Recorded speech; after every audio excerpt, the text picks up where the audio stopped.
you feel the vibes?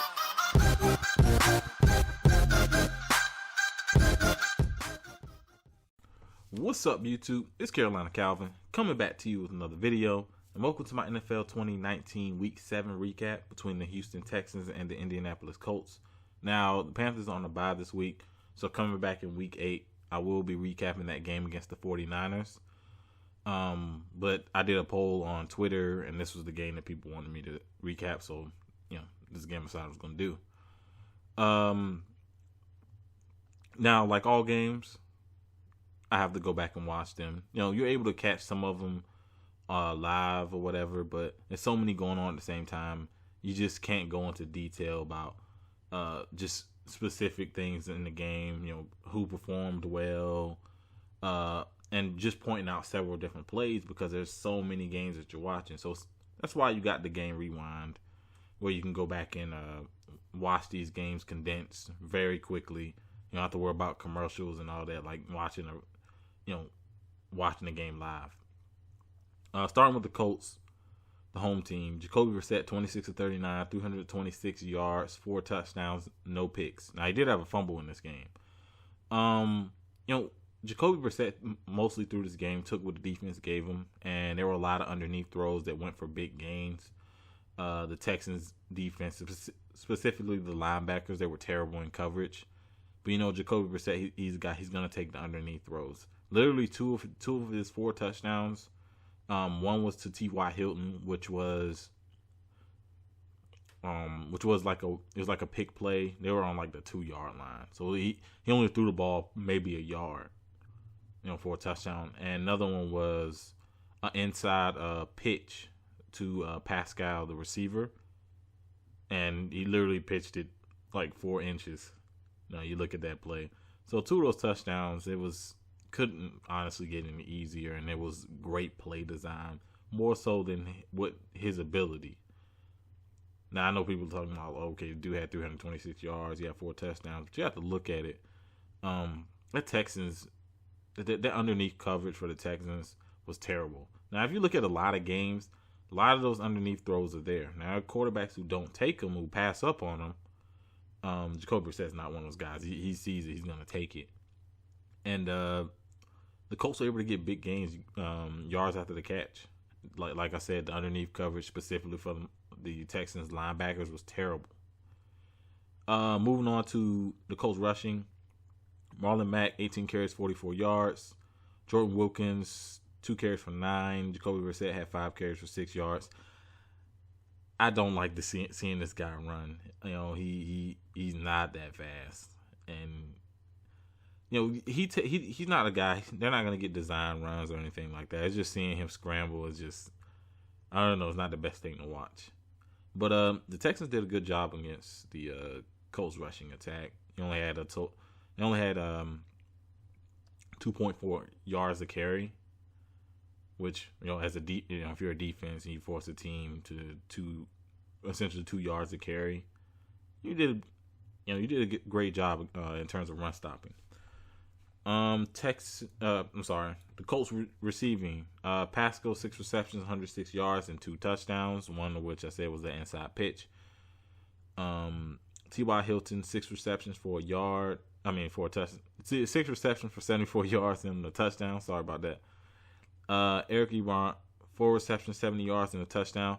Now, he had a nice touchdown where Jacoby Brissett put in a really good spot, and he came down with one hand, still dragging his left foot. Was his left foot? I think it was his left foot. That was a pretty good throw.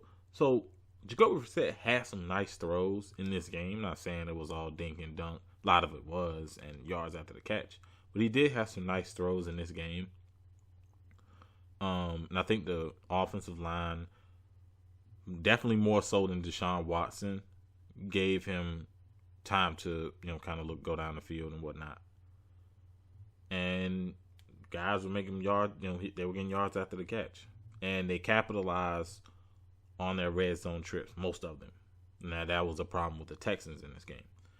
Carlos Rogers, 2 receptions, 24. Jack Doyle, 3 receptions, 21.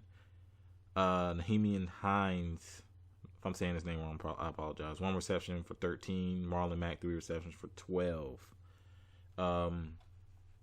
Colts defensively, they were able to get pressure on Deshaun Watson. That forced one of the turnovers, which, when they got pressure, Deshaun Watson has this habit of his mechanics are all off. You get some pressure on him, his mechanics are all off. You see him make some jumping passes. You see him making passes on 1 foot. And when you do that, there's going to be some overthrows. There's going to be some underthrows. And that led to his first interception. The second interception, which came on the last drive for the Texans, that one was more so. That one was more so. It wasn't the greatest ball placement, but his receiver still had a chance, and the Colts made a great play on it. So they capitalized. When that turnover, when that play was there to be made for that defense to get a turnover, they made it. Like I said, the pass rush, I thought they did a really good job getting pressure on Deshaun Watson. He had some errant throws, and a lot of that was pressure. The Texans offensive line isn't good. And the Colts defensive line, I think their ability to get pressure on the quarterback is very underrated. No one really talks about them, but they did a great job in this game. Going over to the Texans, Deshaun Watson, 23 of 34, 308 yards, 1 touchdown, 2 picks. I kind of went over the 2 picks right then. He was sacked 3 times. It could have been a lot more if he wasn't a mobile quarterback, but there was so much pressure that he was able to escape. But the pressure forced some errant throws. Surprisingly, I would say it was mostly running by committee for them. But the offensive line didn't do a great job of pass protecting. Carlos, going down to the rushing, Carlos Hyde, 12 carries, 35 yards. Duke Johnson, 7 carries, 34 yards. Sean Watson, 3 carries for 32, which, that kind of skews the numbers. Kiki QT, one carry for 4. So the running game, he also had a touchdown. Sorry, it was pretty much read option, and Deshaun Watson pitched it to him, touchdown. Great play calling, kept the Colts defense off balance on that play. Going down to Houston's receiving, DeAndre Hopkins, 9 receptions, 106 yards and a touchdown. Kenny Stills, 4 receptions, 105 yards. Darren Fells, 2 receptions, 27. Kiki QT, 3 receptions, 25. Duke Johnson, 2 receptions for 22. Akins, 2 receptions for 17. Will Fuller, who got hurt early in the game, and this is a constant problem with this guy. He had 1 reception for 6. When he gets hurt, he's that guy who Sean Watson has looked to him a lot this season as that big threat. DeAndre Hopkins is the sure-handed guy. He can run all the routes. You throw the ball in his vicinity, he has a high chance of catching it. But Will Fuller gave him that extra, that other guy is like, okay, this guy can beat us over the top. He gets hurt. And that's one thing he's battled with since he's come into the league is staying healthy. So him going down, that was a huge blow for the Texans. Offensively, not capitalizing. There were 2 red zone trips. One where they recovered the fumble, Jacoby Brissett. I want to say they were within the 5-yard line, 1st and goal, and they do not capitalize on it. Ended up kicking a field goal. Another one where this is early in the game. This is in the first half. They had a nice drive, but penalties set them back. They ended up 3rd and 31. Now, they still made the field goal, but you go from nearing 1st and goal. They were on like the, let's say on like an 11 yard line or something like that. Can't remember exactly, but to go back from there to 3rd and 31 because of penalties and stuff like that, you just can't have that. And I think you have some talent offensively. You got to be able to capitalize on good drives. When your team, when the offense moves the ball, and you have to be able to capitalize on turnovers, especially when you're that deep. You have to be able to capitalize on those. For the Texans, defensively, I thought they did a great job against the run. They were able to start generating some pressure in the second half on Jacoby Brissett, but the problem is they gave up, the underneath stuff. They gave up too many yards. Like I said, a lot of the underneath stuff is going to be there for most teams. Quarterbacks don't take it. Sometimes they do, sometimes they don't. Some quarterbacks take it more than others. But they missed. A lot of blown coverage. Like I said, the linebackers, they just weren't great in coverage, so they gave up a lot of yards after the catch for 3-4 yard passes. And that's something they're gonna have to they're gonna have to fix heading into, as they go on through the season. Now, they had a good game against the Chiefs, I thought. Specifically the defensive line. Not as much success. And you just got to give credit to that Colts offensive line.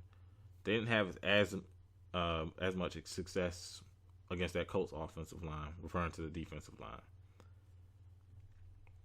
But, like I said, they did a great job against the run. Marlon Mack was pretty much eliminated from this game.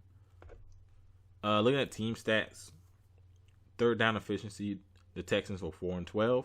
This has a lot to do with pressure and, penalties, forcing long distances.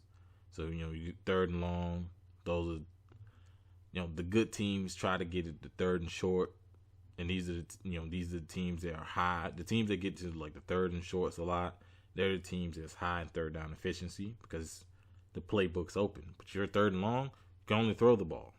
So teams are able to put all their pass rushes in, pin the ears back, so to speak, and get after your quarterback. And with that Texans offensive line and Deshaun Watson's the way he holds the ball, which, like I said, is a good and a bad thing for him because he does make some big plays, but he also gets into a lot of trouble, runs into a lot of sacks, things like that. The Houston Texans were 4-12 on third down, which isn't great. The Colts were 8 of 16. Why? Because they took the underneath throws. They were able to get short downs.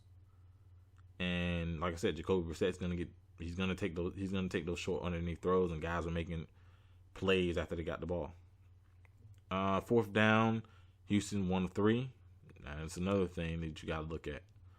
The Colts were 0 of 1 on fourth down. Like I said, the Texans had 2 turnovers. The Colts had 1, so the Colts won the turnover battle.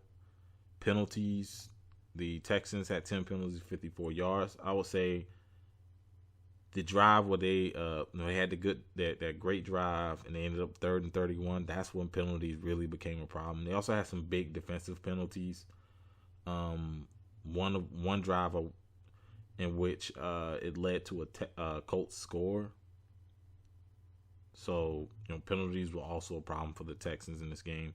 Colts had 6 penalties, 45 yards. Time of possession, the Texans 27 minutes 8 seconds. And the Colts 32 minutes 52 seconds. Looking ahead for the Texans, Will Fuller, his health is going to be important. They also lost Jonathan Joseph in this game. I can't remember what the injury was. I believe it was a shoulder injury. It hasn't been great, but he's a veteran. He knows the defense.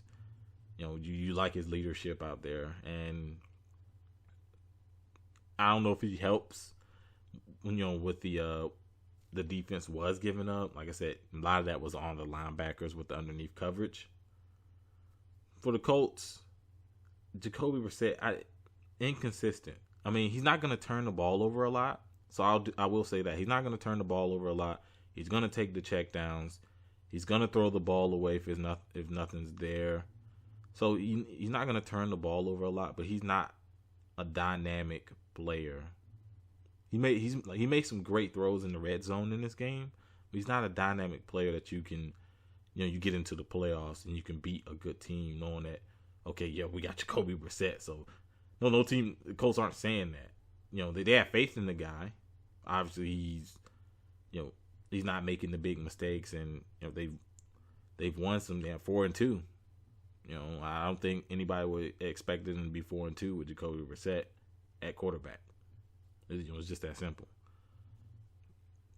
But let's see. I think the Texans play Oakland next week, and the Colts play the Broncos. So we'll see how the rest of the season goes for both of these teams. Texans, Sean Watson, it was kind of a down game, and with the way his offensive line plays, it's gonna go like that. But let me know what you think down in the comment section. If you like this video, hit that thumbs up button and subscribe. Thanks for watching.